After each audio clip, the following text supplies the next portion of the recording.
Obrigado por mais um convite. Obrigado à organização do evento, né?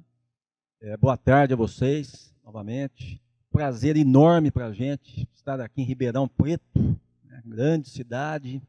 E muitos de vocês aqui são conhecidos nossos de longo tempo.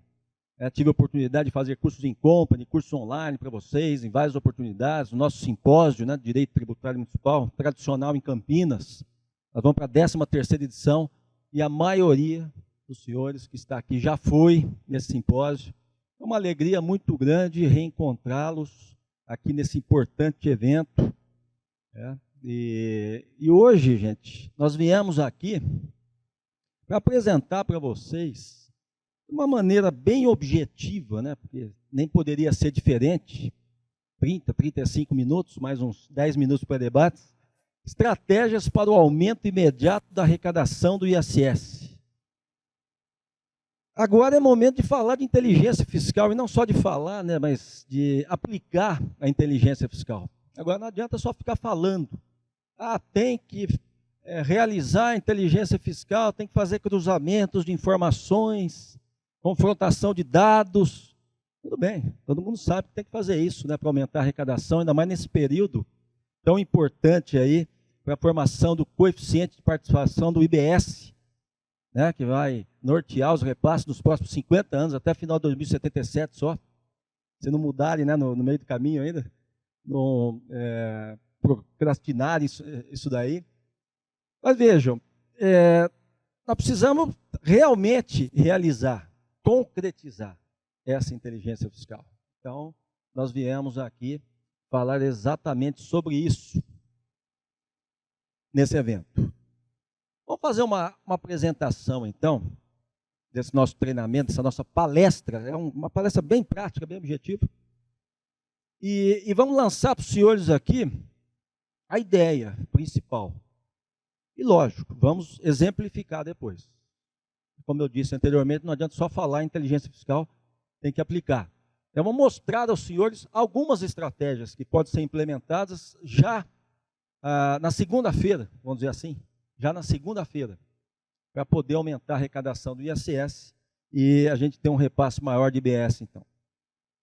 O presente palestra tem como objetivo ensinar na prática, passo a passo, o que o município pode fazer para elevar o seu ISS, já nos meses seguintes à implantação de medidas práticas e objetivas, já testadas e aprovadas em outros municípios e com total amparo de nossa jurisprudência.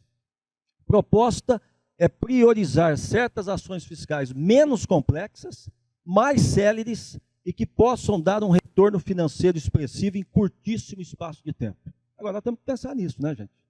Realizar ações fiscais concretas, visualizando um aumento imediato de arrecadação. Não adianta simplesmente lavrarmos autos de infração milionários, vultosos, né? Sendo que isso daí vai ser arrecadado daqui a muitos anos, muito provavelmente, com judicialização. Então, agora é dinheiro no caixa que importa verdadeiramente. Nessa linha, discorreremos sobre procedimentos a serem adotados para segmentos importantes de nossa economia, tais como a construção civil, serviços bancários, hospedagem, ensino simples e funcional, sempre com foco na priorização de ações rápidas, com a automatização de rotinas e que proporcione a elevação imediata da receita. Então, aqui a gente fala, né, no último parágrafo, sobre a importância, mais do que nunca, de aumentar a arrecadação do ISS, visando maiores repasses do IBS, do novo IBS da reforma tributária. Então, a ideia principal que a gente queria deixar consignada aqui para os senhores é essa daqui, ó. Principalmente até o final de 2026. Se não mudarem a regra, o André aqui de Santos estava dizendo, acho que não vão mudar, não. Acho que até final de 2026, né? Alguns colegas meus disseram, estamos trabalhando para tentar mudar até 2028, não sei o quê, mas o André está dizendo aqui que não, que vai ficar em 2026 mesmo, né? 31 de dezembro de 2026. Então, gente, nós temos pouco tempo, 1 ano e meio, para aumentar a arrecadação do ISS, do ICMS, né? Portanto, massificação, né, de procedimentos, automatização de procedimentos, fiscalizações em lote, gente, em massa, Agora é isso. Essa é a ideia que eu quero deixar aqui, lançada para os senhores. Não adianta fiscalizar 1, 2 contribuintes agora. Tem que fiscalizar milhares ao mesmo tempo, para aumentar a base de contribuintes pagantes. Esse é o momento. Fiscalizações em massa. Mas não tem sistema, como é que eu vou fazer? Tem que cobrar as autoridades, né? O secretário, o prefeito, tem que melhorar o sistema. O sistema de nota fiscal eletrônica não pode funcionar mais como um mero emissor. Você olha para muitos sistemas de nota fiscal eletrônica aqui no Brasil, é um formulário para emitir nota fiscal, não cruza nada com nada, não tem inteligência fiscal nenhuma. Vamos chamar a empresa e dizer, ó, ou você vai melhorar esse sistema, nós vamos extinguir o contrato, rescindir o contrato. Né? Não tem cabimento mais, ainda mais porque nós teremos aí no futuro, né, pelo que a gente vê da Lei Complementar 214 da Reforma Tributária, a partir de 2033, a nota deve ser única, né, padrão nacional. A partir de 2026, ainda há a possibilidade de manter o emissor próprio com as adequações, mas a partir de 2033, muito provavelmente não. É o que dá a entender a Lei Complementar 214 de 2025, da Reforma Tributária. Então, mais do que nunca, os nossos sistemas de nota fiscal eletrônica têm que serem transformados, né, em sistemas de inteligência fiscal, malhas fiscais. E aí, gente, dentro dessa filosofia, o que nós sugerimos aos senhores? Utilização exatamente do sistema de nota fiscal eletrônica com a criação de relatórios gerenciais. Grandes contribuintes, alguns exemplos aqui, né? Versus quedas bruscas de recolhimento, notas fiscais canceladas, segmento econômico forte versus recolhimento pequeno, contribuintes que emitem poucas notas fiscais, por que está emitindo tão pouco? Vamos parar uma fiscalização para ver isso. Proibição de indicações indiscriminadas de deduções, isenções, imunidades, busca por serviços associados em notas fiscais de locações, sempre disse isso, pô, tem que liberar, tem que exigir nota de locação, para poder verificar se é locação mesmo. Será que se encaixa na súmula vinculante 31 do Supremo ou não? Muitos municípios dizem, opa, tudo bem, muitos municípios pensam assim, né, muitos fiscais, mas locação de bem imóvel não é fato gerador de ISS, é de IBS, hein? IBS é. Mas de ISS não. Vou exigir nota, mas você sabe se é locação de bem imóvel, sabe? Não tem serviço associado, né? Mensagens disparadas a todo momento dentro do sistema, exercer a cobrança administrativa, só se fala em cobrança administrativa, gente. O que vocês estão fazendo de cobrança administrativa? De novidade. Nós vamos propor aqui um termo de exclusão diário do Simples Nacional. O Barroso só não colocou na resolução mesmo, na resolução 547 do CNJ, de 2024, o termo de exclusão como meio extrajudicial, administrativo de cobrança, porque não conhece. Acho que não conhece, nenhum assessor soprou no ouvido dele. Ele colocou protesto, colocou SPC, Serasa, Cadim Federal, e não o termo de exclusão. Por que os senhores não trabalham com esse termo de exclusão? Diariamente. Vamos propor aqui, mais à frente. O sistema de nota fiscal eletrônica pode se tornar um verdadeiro sistema de cobrança administrativa. A todo momento perturbando o contribuinte. Tem qualquer dívida, manda uma mensagem, ele só vai conseguir emitir a nota fiscal após ler a mensagem. O termo de exclusão manda por ali. Qualquer informação de inscrição endividativa, ali. Vai para protesto, vai para o Cadim Federal. Então, é um meio de comunicação importante que a gente tem e a gente não exerce. Poderia muito bem realizar essa cobrança administrativa através do programa de nota fiscal eletrônica, além de ser um sistema, ou dever ser um sistema, né, de malha fiscal. Então, dentro disso, parametrização para fechar o cerco contra a sonegação. Cruzamento da nota fiscal eletrônica com demais documentos, censo da educação, boletim de ocupação hoteleira, que a gente vai dar alguns exemplos aqui, CNJ cartórios, com obrigações acessórias federais e estaduais, o DIRF, ECF, DEMED, DACOM, DOI, DIMOB, DECRED, E-Financeira, DIMP. Quem é que está fazendo cruzamento com a DIMP? Da nota fiscal eletrônica? Nota fiscal eletrônica com a DIMP ou com a E-Financeira? Será que no estado de São Paulo estão liberando fácil a DIMP, mas em muitos estados, sim. Um dia tive informação de um colega do Paraná, lá no Paraná está fácil a liberação da DIMP. É uma grande estratégia. DIMP versus nota fiscal eletrônica versus PG-das-D do Simples Nacional.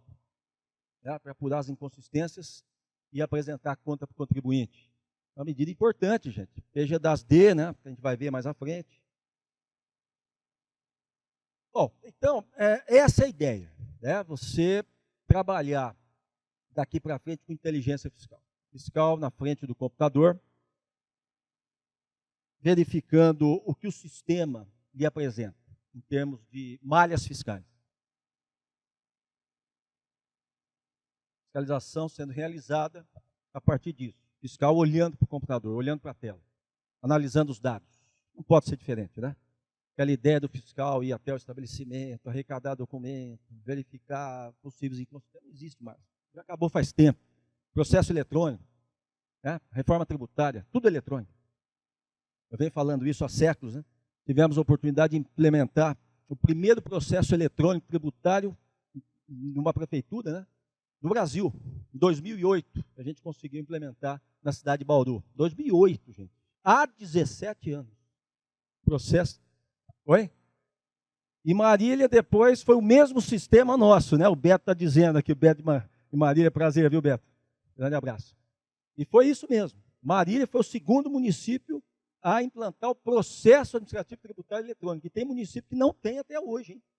Mesmo depois da pandemia, né? Que todo mundo começou a enxergar essa necessidade, e tem que ter, né, gente?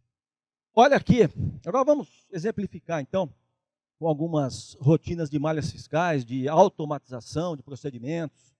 Alíquota automática para os contribuintes do Simples Nacional. A ideia é impedir que um contribuinte do Simples Nacional indique a alíquota inferior à correta no momento da emissão da nota fiscal eletrônica para os casos de retenção na fonte do ISS. Eu venho falando há um bom tempo. Escrevi no meu livro de inteligência fiscal, né? Tem um livro de inteligência fiscal municipal, escrevi isso daí já faz alguns anos. Muitos municípios não têm essa rotina, né? Surpreendentemente. Então, uma empresa do Simples Nacional vai emitir uma nota fiscal, ela coloca a alíquota que ela quer na nota fiscal, normalmente 2%, que é a menor das alíquotas, né? E aí o tomador de serviço, quando é caso de substituição tributária, de retenção na fonte, esse tomador de serviço faz a retenção com base em 2%. Por que deixar a cargo da empresa, né, indicar a alíquota na nota fiscal? Porque o sistema não indica automaticamente. Então chama a empresa de informática. Empresa que mantém o sistema de nota fiscal eletrônica e diga a ela, vamos fazer essa rotina aqui. Então devemos programar o sistema de nota fiscal eletrônica para fixar automaticamente para cada contribuinte a alíquota mensal, levando-se em conta o faturamento bruto dos últimos 12 meses, que antecederem o mês anterior ao da emissão do documento, considerando as informações da própria nota fiscal eletrônica e do PG-das-D. Fica aqui uma ideia para os senhores, quem não tem isso ainda, né, na sua rotina, a emissão de nota fiscal, para ontem, gente, tudo bem? Para ontem. Aí não tem o que esperar. É uma medida essencial, você evita a prática de uma infração, evita a evasão fiscal. Programa de cidadania, nota fiscal premiada, ideia antiquíssima. Me lembro de um projeto desse daqui, no estado de São Paulo, programa Paulistinha, da década de 80, alguém vai lembrar aqui. Programa Paulistinha, governo Paulo Maluf, na década de 80, e já falava disso daí, né? Nota fiscal do ICMS e tal, trocava por álbuns de figurinhas, preenchia os álbuns, e aí concorria a sorteio de prêmios, bicicleta, carros, etc. Gente, apesar da ideia ser antiquíssima, ela continua atual. Tanto é que está na Lei Complementar 214 de 2025. Né? Vai ter isso no campo do IBS e da CBS. Então, quem não tem, vamos implementar, gente. Para aquecer, estimular aí a emissão de nota fiscal. Implementamos também na cidade de Bauru em 2015, com grande sucesso. Já faz 10 anos que tem lá, e vem aumentando a arrecadação dos primeiros meses, primeiros anos, foi aquele boom, né? A partir dessa sistemática, uma sistemática já testada e aprovada em vários municípios, nos estados, como eu disse, muito antiga, vale a pena fazer. E eu posso dar esse testemunho aqui, porque a gente participou da implantação dessa sistemática aqui na cidade de Bauru, e já viu em outros locais também com grande sucesso. Parece que até Ribeirão Preto também tem. Não me falha a memória, contado para mim que aqui tem também. Substituição tributária do ISS. Meios eletrônicos de controle. Certidão negativa de retenção, certidão de reconhecimento de alíquota. Esse é um programa que a gente conseguiu implementar também em Bauru. E já exportamos, né, para várias cidades brasileiras, com enorme sucesso. Esse programa aqui, eu diria que foi o programa que a gente implementou em Bauru de maior sucesso em termos de arrecadação. Ninguém duvida da força da substituição tributária. Ninguém duvida. Também é outro mecanismo testado e aprovado em todas as esferas aí, governamentais. Mas no que consiste, então, essa sistemática? Fica a ideia para vocês, quem quiser a legislação depois, a gente passa a legislação, né? Temos em Bauru esse procedimento. Tais amarras constituem variáveis do regime de cadastro de empresa de fora, que foi implementado há alguns anos em São Paulo. Só que o regime de Bauru é bem mais abrangente e muito menos burocrático. E, aliás, de São Paulo foi julgado inconstitucional, essa celeuma toda, né? Mas não tem burocracia nenhuma. Célere, objetivo, claro. A gente diz que isso daqui é o quê? CNR, CR, é uma fiscalização simultânea à ocorrência do fato gerador. Primeira certidão, CNR, deve ser solicitada ao fisco quando o prestador não concorda com a retenção, a princípio exigida em todo e qualquer caso. Já a segunda, CRA, certidão de reconhecimento de alíquota, poderá ser solicitada quando a MEPP do Simples Nacional não concordar com a retenção de 5% do preço do serviço. Então, gente, vamos dar um exemplo aqui, primeiramente de CNR. Certidão negativa de retenção, que diz a lei de Bauru, por exemplo. Qualquer tomador, pessoa jurídica, aí depende de se é um regime mais radical de substituição, menos radical, o rol de tomadores e tal. Mas a sistemática pode funcionar em qualquer um deles. Então, tem lá um tomador, pessoa jurídica, e deve fazer a retenção. Vai fazer a retenção em todo e qualquer caso, a princípio. Ah, mas aí fere o artigo 3º da Lei Complementar 116. Não, mas não é nesse sentido, né? Vai fazer a priori, em todo e qualquer caso. Então, por exemplo, serviço de locação. Mas locação não pode fazer retenção. Mas a lei diz que o fisco vai controlar essa retenção nesse momento, vai averiguar. Então, nesse momento que a locação está sendo exercida, o fisco quer saber se é realmente locação ou não. Então, o tomador, a princípio, tem que fazer a retenção. Não, mas o prestador não concorda. O prestador não concorda porque ele entende que é locação. Então, se não concorda, ele protocola um pedido eletrônico, lógico, tudo eletrônico, de CNR, certidão negativa de retenção. Vai para o setor específico da prefeitura e esse setor analisa. No mesmo dia, no dia seguinte, já libera ou não a CNR. Se vê que é caso de incidência do ISS, não libera. Aí o tomador vai fazer a retenção, porque se ele não fizer, vai ter que arcar com o valor desse imposto. Então, isso daí evita muitas situações de evasão. Eu me lembro de um caso célebre, lá em Bauru, né, ocorrido há alguns anos. Uma empresa grande de São Paulo foi prestar um serviço, segundo ela, de instalação e montagem. Instalação e montagem. Cabos. Tal. Eu não quero pagar de uma nota com valores vultosos, né? Realmente valor alto do serviço. Não vou pagar de jeito nenhum, tem que pagar para São Paulo. Como é que eu vou pagar para Bauru? Não vou me sujeitar a essa retenção na fonte.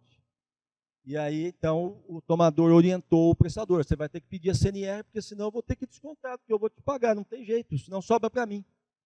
Tá bom, peço a CNR. Pediu a CNR, juntou fotos, contrato, tudo. Aí o setor verificou que essa instalação e montagem era um serviço de construção civil, né, que envolvia instalação de cabos espinados em postes de energia e tal. Tem decisões do STJ sobre isso. E aí, esse setor entendeu, então, que se tratava de um serviço de construção civil e não liberou a CNR. Se não liberou a CNR, o ISS foi retido pelo tomador de serviço. Então, só um exemplo para vocês verificarem a excelência desse mecanismo, né? Quanto ISS que vai para o ralo se você não faz esse tipo de controle. E a CRA, no que tange a empresas do Simples de fora do município, que normalmente também indica na nota fiscal 2%, para reduzir a sua carga tributária. né? Na maioria das vezes não é 2%, é 2,50%, é 4,80%, é 5%, por aí vai. E com essa sistemática, a legislação, a princípio, exige que se retenha 5% quando a empresa não faz o pedido da CRA e não apresenta os extratos do Simples Nacional, comprovando que a alíquota é menor. Você também já fecha mais uma porta aí para a sonegação. Certo, gente? Censo de educação. Então, mais uma amostra aqui, né? Mais uma amostra aqui de inteligência fiscal. Gente, vamos buscar os dados nesse site aqui, ó, queedu.org.br, número de alunos matriculados por período. E vamos cruzar com a nota fiscal eletrônica das escolas. Escolas estão emitindo poucas notas fiscais, hein? Então, vamos fazer uma malha fiscal dentro do segmento da educação. Cruzando esses dados aí. Aí você vai buscar os valores aí no mercado, das mensalidades de cada uma das classes, e vai fazer o cruzamento com a nota fiscal eletrônica, tomando como base o número de alunos matriculados por período. Então, é uma fonte importante, né, nesse segmento do ensino, para nós. E uma ideia ainda, não só ideia, mas um projeto concreto que foi implementado lá numa prefeitura do Rio de Janeiro, se não me falha a memória, Itaboraí, Rio de Janeiro. Automatização da emissão da nota fiscal eletrônica, que passaria a ser emitida pelo próprio sistema da prefeitura, a partir de cadastro preenchido pelas escolas. Olha que interessante, né? As escolas preenchem, os pais dos alunos preenchem um cadastro com valores, a série, o número de alunos, uma série de dados importantes para fazer esse cadastro. E aí, o próprio sistema passa a emitir essa nota fiscal automaticamente, o sistema da prefeitura. Então, bolsas, né? Tem uma bolsa, vai informar ali também. Mas o sistema passa a emitir automaticamente essa nota fiscal, mensalmente. Então, evita esse problema, né? Pelo menos reduz. Hoje você tem escolas que não emitem notas fiscais, e aí o sistema passaria a fazer a vez dessas escolas, emitindo a nota fiscal a partir de um cadastro simples, né, com os dados mais importantes aí para poder fazer a emissão dessa nota fiscal. E, lógico, sempre com esse cruzamento, né, dessas notas, desses valores, com esse censo da educação, com as informações do queedu.org.br. Mais uma ideia aqui para vocês, e não só uma ideia, mas também são projetos já, né, programas de fiscalização já realizados por muitas prefeituras. Hospedagem, gente. Hospedagem, o que é que nós podemos fazer? BOH, Boletim de Ocupação Hoteleira. Onde nós vamos buscar isso daí? Podemos notificar a Embratur, podemos exigir dos próprios hotéis essa informação, né? Pode mandar mensalmente, o fisco, e aí nós vamos cruzar, então, essa informação com as notas fiscais eletrônicas, da mesma forma como colocamos em relação ao ensino. Quando você chega num hotel, em qualquer lugar do Brasil, eles te dão aquela ficha nacional de registro de hóspedes, FNRH, para você preencher. Então, essas fichas depois são lançadas, né, nesse programa do PGTour, e aí viram o BOH. É outro documento importante, pode fazer parte aí de uma rotina de fiscalização, você pode até automatizar isso daí, né, agregando essa função aí no programa de nota fiscal eletrônica e fazendo esses cruzamentos. Essa lei complementar aqui, 208/2024, ampliou os poderes de investigação do fisco. Então, muita gente pergunta, mas eu posso notificar um órgão público, qualquer órgão público, qualquer órgão privado, né, para me apresentar informações relevantes aí para a tributação? Pode e deve. A lei complementar 208, né, deixou claro isso daí, né? A gente já tinha essa obrigação lá no artigo 197 do Código Tributário Nacional, algumas entidades obrigadas a informar ao fisco, mas ainda com relação a outras dependia de lei, no caso de lei municipal, ali para poder obrigar outras entidades. Agora não, a lei complementar 208 é genérica. O fisco hoje tem poder, dever de notificar qualquer empresa aí, empresa pública ou privada, para prestar informações. Gente, ISS bancário. Qual a nossa proposta? Ações fiscais rápidas para elevação imediata do ISS, no campo aí do ISS bancário. A fiscalização complexa, né? Vai ter que analisar inúmeras rubricas do plano COSIF, não é só o código 717, tem código 711, 713, 718, 781, uma série de rubricas, série de códigos de contas que você tem que analisar.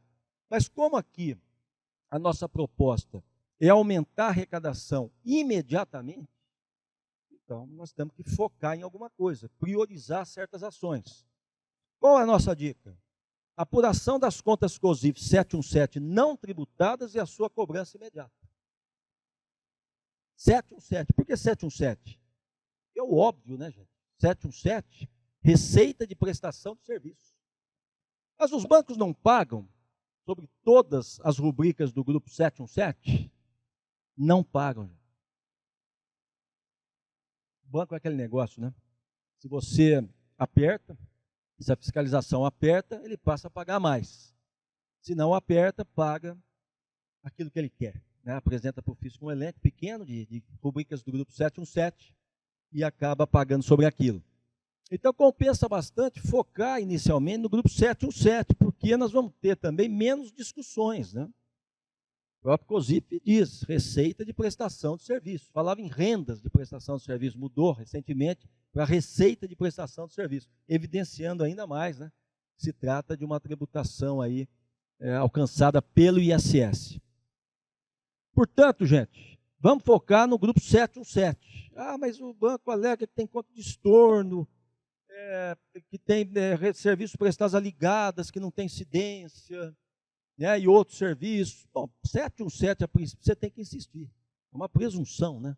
Até pela descrição, pelo título do COSIF, que se trata de uma conta, ela toda tributada, alcançada pelo ISS. E, pela nossa experiência, a gente percebe que os bancos, quando são apertados, eles acabam cedendo, né? Acabam pagando em relação a mais contas do COSIF, principalmente quando se trata de uma conta dentro do grupo 717. Quando é 711, 713, o trabalho é mais demorado. Fazer um trabalho de convencimento, muitas vezes judicializar. E eu sempre digo, né? Há muito conto do vigário, essa questão aí do ISS bancário. Muitos escritórios de consultoria, de advocacia, que apresentam números, né, absurdos. Não, vamos recuperar 50 milhões em 6 meses. Aí faz uma planilha e joga um monte de conta financeira. Ele fala, fiscal, você assina agora e nós vamos executar. Assina, vamos indeferir na esfera administrativa, vamos para o judiciário, vamos antecipar os valores. É uma fantasia, né, gente? Quem trabalha sério nessa área tributária, e mais especificamente com o ISS de bancos, sabe que não tem isso para recuperar. Essa fábula, né? Tem muita coisa para recuperar, mas não essa fábula que diz. E eu tenho visto colegas do Brasil inteiro relatarem para mim exatamente isso. Aqui no meu município, nós fomos enganados. Né? Vem um pessoal aqui, lavrou milhões de ISS, mandamos para o judiciário e perdemos. Aí não gerou arrecadação, gerou uma grande sucumbência para o município. Por quê? Porque coloca um monte de conta financeira na planilha, sem justificativa nenhuma, aponta lá um código 15 alguma coisa, da lista de serviços, e faz de conta que está certo. Aí você olha ali, tem conta de empréstimo, de financiamento, como é que vai justificar isso para o Poder Judiciário, né? Como que vai justificar? Então, tomem cuidado, tem o trabalho sério que a gente está propondo aqui, mas isso que o pessoal apresenta por aí não existe, não. Glosa dos valores lançados na coluna débito, isso daqui é interessante, viu? Nós levantamos essa tese aqui há alguns anos, quando lançamos um livro sobre bancos, ISS sobre bancos, doutrina, prática e jurisprudência. Lançamos essa tese aqui. O que o banco faz? Ele quer que o fisco municipal engula isso daqui. Ele coloca na coluna débito do balancete valores que ele diz que ele tem de crédito. Estornos, né, anulações de receita que não se confirmaram e tal. Então ele compensa aquilo que está na coluna crédito, que deveria ser integralmente tributado, não é tributado. Faz um menos outro. Então, crédito menos débito, e sem justificativa alguma.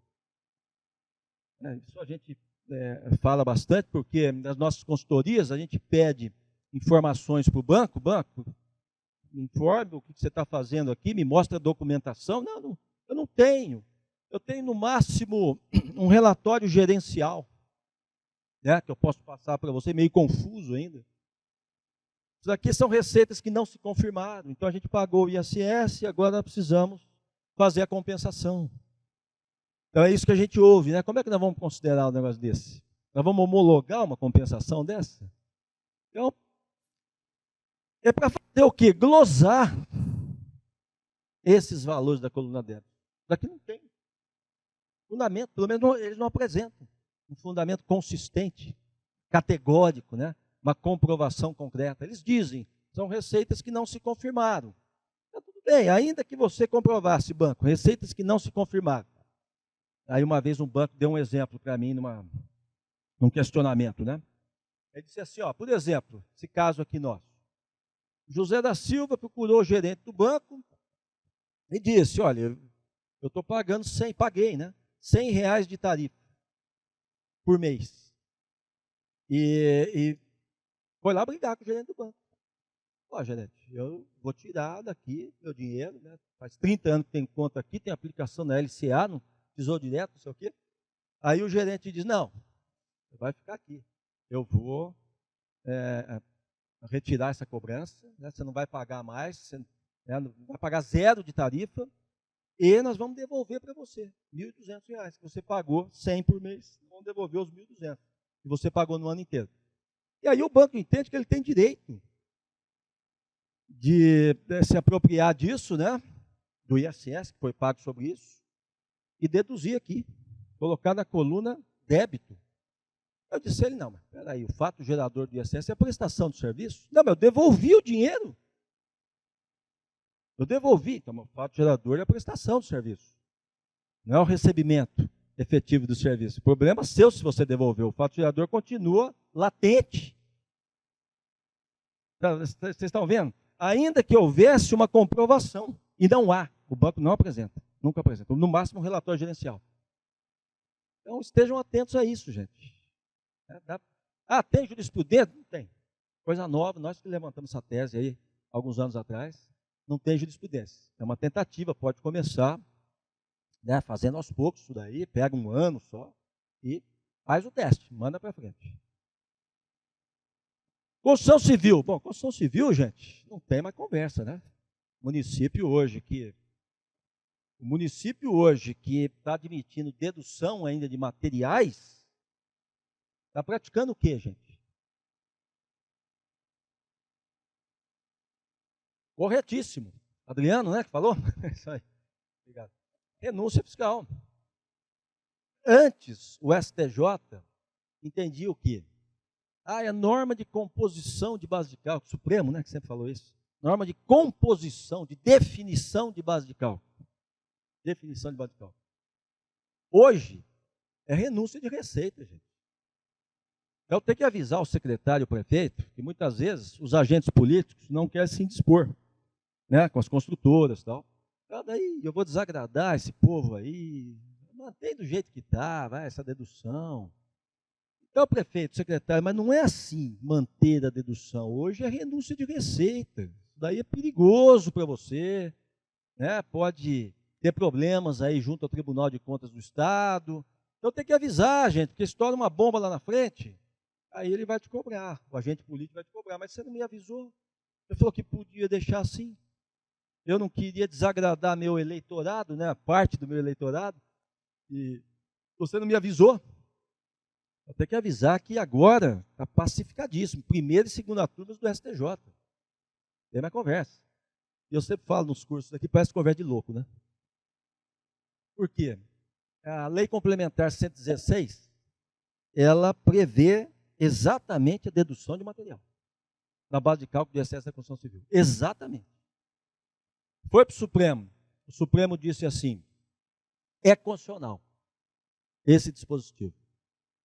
Ué, mas tem na lei, é constitucional, E não pode aplicar? Então, quem não acompanhou, né, todos os trâmites dessa discussão, dessa longa discussão judicial, não entende isso. Porque está numa lei complementar nacional. O Supremo chancelou, passou pelo teste de constitucionalidade. E não pode aplicar? Por quê? Qual que é o pulo do gato aí? Por que não pode aplicar? Está numa lei complementar e o Supremo chancelou. Olha a tese do STJ. E diga para mim se não é uma tese mirabolante. O STJ ele fez uma espécie de errata nesse ponto aí. Errata. Ele fez uma conjugação, uma combinação do artigo 7º da Lei Complementar 116 com aquilo que está entre parênteses nos itens 702 e 705 da lista de serviços. Confundiu dois elementos do fato gerador do ISS. Quais? Elemento material, o que está lá entre parênteses, no 702 e 705, faz parte do elemento material do fato gerador do ISS, e o que está no artigo 7º, elemento quantitativo, base de cálculo. Ali a incidência de ISS, incidência de ICMS, né, quando for mercadoria, ICMS, quando não for mercadoria, ISS. E o STJ vem e diz assim, fazendo uma errata. O teor, né, o conteúdo do que está descrito no artigo 7º da Lei Complementar 116 deve ser interpretado em conjunto com os parênteses, o 702, 705. Conjunto com aquilo que está entre parênteses. Então, quer dizer, a redação do artigo 7º sofreu um amesquinhamento, ou sofreu uma restrição em virtude do disposto no 702 e 705. Então, quando se lê, aí é errata, quando se lê material fornecido, entenda o quê? Mercadoria produzida pelo prestador fora do local da prestação. Então, esse é o mistério. Está desvendado aqui o mistério. Por quê? Está numa lei complementar, chancelado pelo Supremo, e, no entanto, não pode aplicar. Não pode aplicar porque o STJ entende que material fornecido é apenas mercadoria produzida. Uma interpretação que eu diria mirabolante. Se eu fosse construtor, estaria muito bravo com o STJ, né? Na minha visão, uma tese mirabolante, mas como é boa para os municípios, né, a gente acaba aplaudindo. Se fosse ruim, estaria criticando até agora. A matéria é pacificada, portanto, mas tem que mudar a lei, tem que ser por decreto, parecer, aí depende. Se a sua lei municipal for cópia, mera reprodução da Lei Complementar 116, é mudança de entendimento, artigo 146 do CTN. Aplica no dia seguinte. Não, tem que mudar a lei, porque a minha lei diz mais. A minha lei diz que material adquirido de terceiro pode ser deduzido. Deve ser deduzido da base de cálculo. Aí você muda a lei e, segundo o Supremo, tem que observar anterioridade e noventena, né? Está reduzindo aí uma isenção, né? uma lex mitio. Bom, Simples Nacional. PG das D vezes nota fiscal eletrônica, isso daqui, versus nota fiscal eletrônica, isso daqui para ontem. Para ontem. Eu estou cheio de serviço, eu tenho isso, tenho aquilo, estou cheio de processo. Para tudo. Para tudo que está fazendo. Tudo aqui. Nos últimos 5 anos. Então, o que a gente falou logo no início, a ideia que nós lançamos, massificação de fiscalizações, automatização de procedimentos, inteligência fiscal, malha fiscal, para ontem. Nos últimos 5 anos, autorregularização. Vamos utilizar essa figura aqui prevista no Simples Nacional. Notificação prévia. Não deu resultado, autua. Mas nós temos boas estatísticas aí dizendo que é um procedimento exitoso. E para a gente fechar, termo de exclusão do Simples Nacional. Gente, passou da hora. Vamos fazer um projeto piloto disso daqui. Tenho insistido nesse ponto, em todos os locais do Brasil, por onde a gente passa. Outro dia eu estava em Rio Branco do Acre, e o secretário falou, eu vou implementar aqui. Vou implementar e vou mostrar para você depois que nós fizemos. Vamos chamar aqui o Tribunal de Contas, vamos chamar o Ministério Público para um evento e vamos chamar o Barroso. Vamos apresentar para o Barroso, do Supremo, né, que está falando tanto em cobrança administrativa, né? Segundo Barroso, a execução fiscal é o grande mal do Poder Judiciário, emperra todo o seu funcionamento. Então, todo mundo fala em cobrança administrativa. E por que a gente não exerce isso daqui, gente? Por que a gente não trabalha com o termo de exclusão? A Receita Federal, ela manda esse termo de exclusão do Simples Nacional uma vez por ano. Pouco, né? Pouco. Nós podemos trabalhar com isso daqui diariamente. Diariamente, qualquer débito. Não é só débito tributário, qualquer débito. Então, deve IPTU, deve preço público, deve tarifa, deve multa administrativa, deve ISS, deve TBI, contribuição de iluminação pública para sistemas de monitoramento e não sei o quê. Qualquer débito motiva o termo de exclusão. Por que a gente não começa a disparar esses termos de exclusão? Através do programa de nota fiscal eletrônica. Se quiser utilizar o do portal do Simples Nacional também, ou os dois. Eu quero utilizar os dois porque aqui é oficial, o meu domicílio eletrônico não está bem formalizado ainda, não sei o quê. Então, manda através da nota fiscal eletrônica e também através do portal do Simples Nacional. Essas notificações, mas não uma vez por ano, diariamente. Pensa num sistema disparando esses termos de exclusão diariamente. Tem empresas de informática, representantes de empresas de informática que estão aqui. Uma dica, prepare o seu sistema para fazer isso. Você importa no sistema todas as dívidas, né, de todos os devedores de tributos municipais e de outras ordens aí, isso todos os meses, e dispara esses termos de exclusão. Então, a ideia é essa mesmo que vocês estão ouvindo. Uma empresa está devendo IPTU, uma empresa do Simples. Você dispara um termo de exclusão dá 30 dias. Pagou IPTU. Essa mesma empresa agora está devendo ISS, que está lá na guia DAS. Ou está devendo taxa de licença. Dispara outro termo de exclusão. Isso com relação a todas as empresas optantes pelo Simples Nacional. Gente, é um mecanismo de cobrança eficientíssimo. Por quê? Porque a penalidade é gravosa demais. Qual que é a penalidade para uma empresa que não acertar as suas contas com o fisco no prazo de 30 dias? A exclusão da empresa, do Simples Nacional, com data do dia 1º de janeiro do exercício seguinte. E uma possibilidade que a lei dá ainda, que é muito boa para todo mundo, para o fisco e para o contribuinte, se esse contribuinte, ele ainda, mesmo fora do prazo, né, ele não observou os 30 dias, não conseguiu pagar, mas chega no final do ano, eu vou acertar as contas agora, com você, fisco. Né? Que agora eu tenho dinheiro, então eu vou acertar as contas. E aí? Continua no Simples. Basta ele fazer uma nova opção, até 31 de janeiro do ano seguinte. A opção que ele tinha não tem mais, foi excluído. Mas ele pode fazer uma nova opção. Isso é bom para todo mundo, por quê? Porque nós não queremos excluir nenhuma empresa do Simples Nacional. Nós queremos que esse procedimento de notificação do termo de exclusão sirva como um forte instrumento de pressão. Pressão para que esse contribuinte pague. E você pode ter certeza, a grande maioria vai pagar. Só não vai pagar aquele contribuinte que já largou mão do seu negócio, que não acredita mais no seu negócio, né? Já não tem mais o que fazer, não tem para onde correr. Aquele contribuinte que deixou para depois, segurou um pouquinho, né, o que relaxou, esse ele vai pagar, você pode ter certeza. Então, pensem nisso, gente. Vamos trabalhar com o termo de exclusão como se fosse um protesto, como se fosse uma carta de cobrança mesmo, né? A todo momento você disparando isso. Vamos, inclusive, automatizar o programa de nota fiscal eletrônica para disparar esses termos de exclusão, diariamente. Até agora, eu não soube de nenhum município que fez isso.